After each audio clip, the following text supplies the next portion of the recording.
iPhone 5s, Apple's first iPhone with Touch ID, is now a solid budget buy. The iPhone 5s was Apple's first smartphone with the Touch ID fingerprint home button and a 64-bit processor when it launched in 2013. It was the most premium, most expensive iPhone you could get your hands on, but now it's a very different story. The current crop of Apple smartphones, iPhone 8, 8 Plus and iPhone X, couldn't be further from what the 4-inch iPhone 5s offered up, and while Apple no longer produces the 5s, there is still stock to be had in stores around the world, and at a low price too.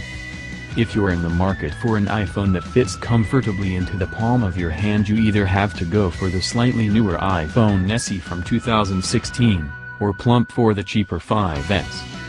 The iPhone 5s doesn't have the latest power, camera technology or emoji, but it does run the latest iOS software, ensuring it's still relevant and secure.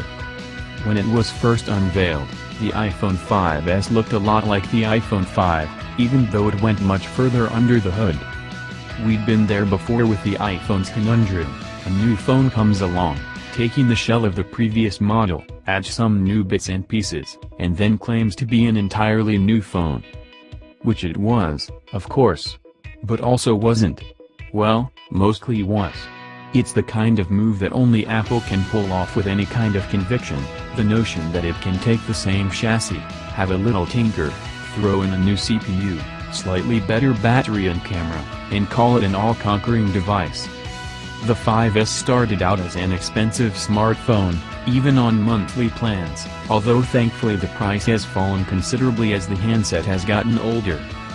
You can now find it in most places around the world for as little as $100, £150, $150 at SIM-free prices, although these handsets may well be pre-owned, refurbished devices, rather than brand new handsets.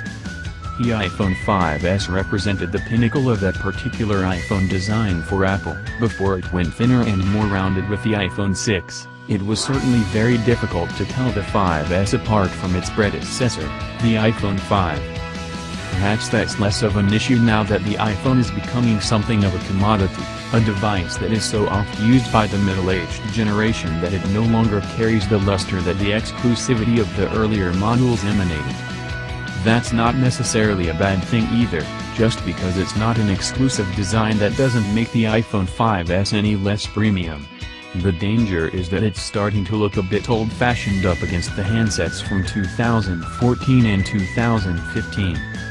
That said, it's still a stunning phone to hold in the hand, coming with the all-aluminum and glass chassis. There's no doubt Apple had a look at the way the iPhone 5 range, well, black and white, chipped so badly around the edges,